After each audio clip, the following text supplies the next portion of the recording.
Hello everybody, నా పేరు doctor స్ఫూర్తి. నేను ఆబ్స్టేషన్ gynaecologist consultant fertility expert at Avani fertility and andrology Kukatpally branch.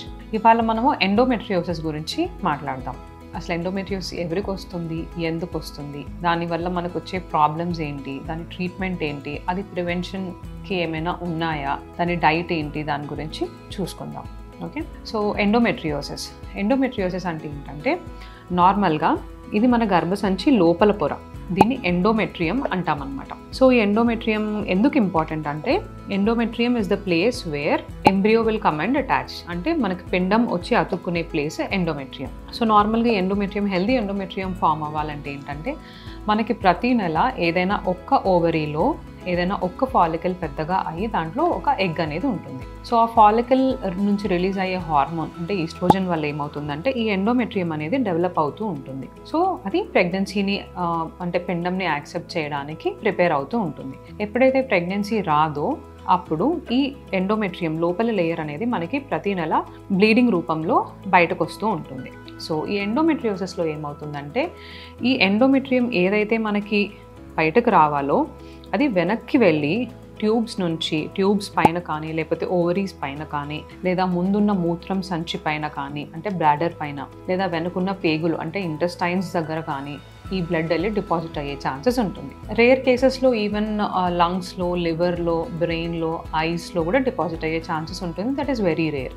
Okay, so దీనివల్ల ప్రాబ్లం ఏంటంటే నార్మల్గా ఇప్పుడు మనకి బయట డిపాజిట్ అయింది ట్యూబ్స్ పైన కానీ ఓవరీస్ పైన కానీ డిపాజిట్ అయినప్పుడు ప్రతి నెల మనకి ఎలా అయితే ఇక్కడ బ్లీడింగ్ అయ్యి బయటకు వస్తూ ఉంటుందో ఈవెన్ ఇక్కడ కూడా సేమ్ ప్రాసెస్ కంటిన్యూ అవుతూ ఉంటుంది. కానీ దానికి బయటకు వచ్చే దారి లేక అక్కడే బ్లీడ్ అయ్యి అది అన్ని అతుకులు ఫామ్ చేస్తుంది, అంటే అడ్హెషన్స్ కాజ్ చేస్తుంది అనమాట. సో ట్యూబ్ ఇంకా ఓవరీ అతుక్కునేలాగా, లేదా గర్భసంచి వెనక్కి రెండు ఓవరీస్ వెనక్కి వచ్చేసి ఒకటే దగ్గర అతుక్కుంటాయి, దాన్ని కిస్సింగ్ ఓవరీస్ కానీ, లేదా మూత్రం సంచి వచ్చి గర్భసంచికి అతుక్కోవడము, లేదా వెనుకున్న పేగులు వచ్చి గర్భసంచికి అతుక్కోవడము, ఇలా ఎక్కడైతే డిపాజిట్ అవుతుందో అక్కడ అన్ని అతుకులు ఫామ్ అయ్యే ఛాన్సెస్ ఉంటుందన్నమాట.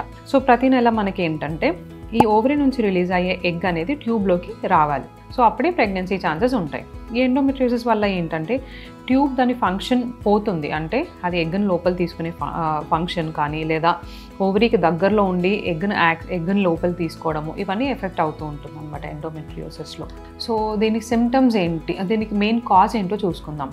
యాక్చువల్లీ రీసెర్చ్ ప్రకారం ఏంటంటే ఎవరికి డెఫినెట్గా కాజ్ అనేది తెలియదు. కాకపోతే రెట్రోగ్రేడ్ మెన్స్ట్రుయేషన్ అంటే కిందకి రావాల్సిన బ్లడ్ వెనక్కి రావడం, పైకి రావడం వల్ల వెనక్కి ట్యూబ్స్లోకి వచ్చి డిపాజిట్ అవ్వడం వల్ల, that is one reason retrograde menstruation. ఇంకోటి ఏంటంటే జెనెటిక్ కాజెస్, అంటే ఇట్ రన్స్ ఇన్ ఫ్యామిలీస్ అనమాట. సో దీనికి సిమ్టమ్స్ ఏంటంటే నార్మల్గా మీకు పీరియడ్స్ అప్పుడు దిస్ 1 or 2 days పెయిన్ ఉంటుంది అంటే దట్ ఈస్ నార్మల్. అదే ఎండోమెట్రియోసిస్లో పెయిన్ ఇంటెన్సిటీ సివియర్గా ఉంటుంది and at the same time triple dysmenorrhoea, అంటే నార్మల్గా మనకి పీరియడ్స్ వచ్చే పెయిన్ డిస్మెనోరియా అంటాం. ఈ ట్రిపుల్ డిస్మెనోరియా అంటే ఏంటంటే పీరియడ్స్ ముందు అండ్ పీరియడ్స్ అప్పుడు అండ్ పీరియడ్స్ తర్వాత కూడా పెయిన్ వస్తుంది, అంటే that is called triple dysmenorrhea. ఇంకా heavy periods associated with pain, లేదా మీరు అప్పుడప్పుడు మోషన్ పాస్ చేసేటప్పుడు పెయిన్ రావడము, లేదా భార్యాభర్తలు కలిసినప్పుడు ఇంటర్కోర్స్ అప్పుడు పెయిన్ రావడము, ఇవన్నీ ఎండోమెట్రియోసిస్ సిమ్టమ్స్ అనమాట.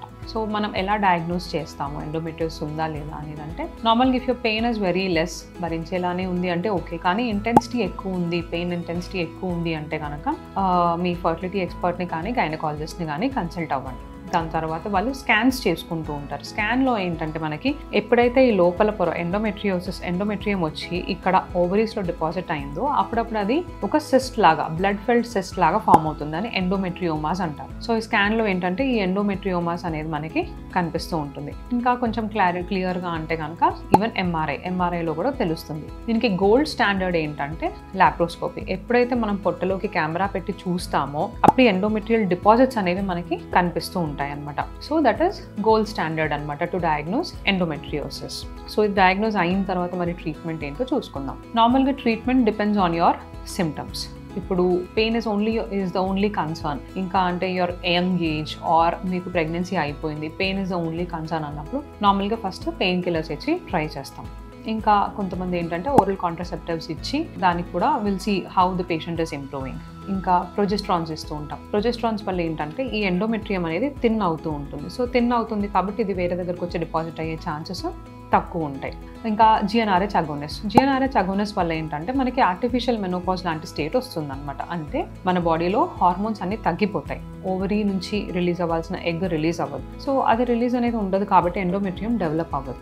So these are all temporary, just మనకి పెయిన్ రిలీఫ్ లాగా ఇస్తూ ఉంటాం. సో ఎవరికి సర్జరీ అవసరమో చూసుకుందాం. ఎవరికైతే మేము ఇచ్చే పెయిన్ కిల్లర్స్ అసలు రిలీఫ్ లేదు, లేదా సివియర్ ఎండోమెట్రియోసిస్ అంటే గ్రేడ్ 3, గ్రేడ్ 4 ఎండోమెట్రియోసిస్ ఉంది, లేదా ఫర్టిలిటీ ఇష్యూస్ ఉన్నాయి అన్న వాళ్ళకి we go ahead with surgeries. సర్జరీలో ఏంటంటే మనం ఎక్కడైతే ఆ ఎండోమెట్రియల్ స్పాట్స్ ఉన్నాయి, ఎండోమెట్రియం ఎక్కడైతే డిపాజిట్ అయిందో అది మొత్తం తీసేస్తాం. So maximum how much ever we can will remove it off. So ఇది ఫస్ట్ స్టెప్ అనమాట. సర్జరీ తర్వాత చాలామంది పేషెంట్స్ మళ్ళీ రాకుండా ఉండడానికి ఏం చేయాలి అని అడుగుతూ ఉంటారు. So most of the times మనం క్లియర్గా నీట్గా మొత్తం తీసేస్తే సర్జరీ మళ్ళీ అంటే వచ్చే ఛాన్సెస్ చాలా తక్కువ ఆర్ చాలా స్లోగా ఉంటాయి అనమాట. సో మీరు మీ గైనకాలజిస్ట్ ఇచ్చిన మెడిసిన్స్ క్లియర్గా ఫాలో అవుతూ good healthy diet which is less in oestrogen తీసుకుంటూ ఉంటే you can prevent it. So ఇంకా పేషెంట్స్ ఏం అడుగుతూ ఉంటారంటే దీనివల్ల క్యాన్సర్ రిస్క్ ఉంటుందా, ఇది డేంజరా అని అడుగుతూ ఉంటారు. సో క్యాన్సర్ రిస్క్ ఏమీ ఉండదు. కాకపోతే ఇది డేంజరా అంటే మీకు ప్రతి మంత్ ఈ పెయిన్ వల్ల we have seen patients who going to depression because of pain. So me quality of life అనేది తగ్గుతూ ఉంటుంది అనమాట. ఇంకా కొంతమంది ప్రెగ్నెన్సీ వస్తే ఎండోమెట్రియోసిస్ పోతుందా అని అడుగుతూ ఉంటారు. ప్రెగ్నెన్సీ అండ్ బ్రెస్ట్ ఫీడింగ్లో ఏమవుతుందంటే సేమ్ మనకి ఎగ్ రిలీజ్ అనేది ఉండదు. సో ఎగ్ రిలీజ్ ఉండదు కాబట్టి మన ఎండోమెట్రియం డెవలప్ అవ్వదు కాబట్టి ఎండోమెట్రియోసిస్ ఛాన్సెస్ అనేది అంటే టెంపరీగా ఉండదు. మళ్ళీ మెనోపాజ్ తర్వాత కూడా సేమ్ మన హార్మోన్స్ ఏమీ ఉండవు కాబట్టి ఈవెన్ మెనోపాజ్ తర్వాత కూడా ఎండోమెట్రియోసిస్ అనేది దాని ఎఫెక్ట్ అయితే ఏమీ ఉండదు. Thank you.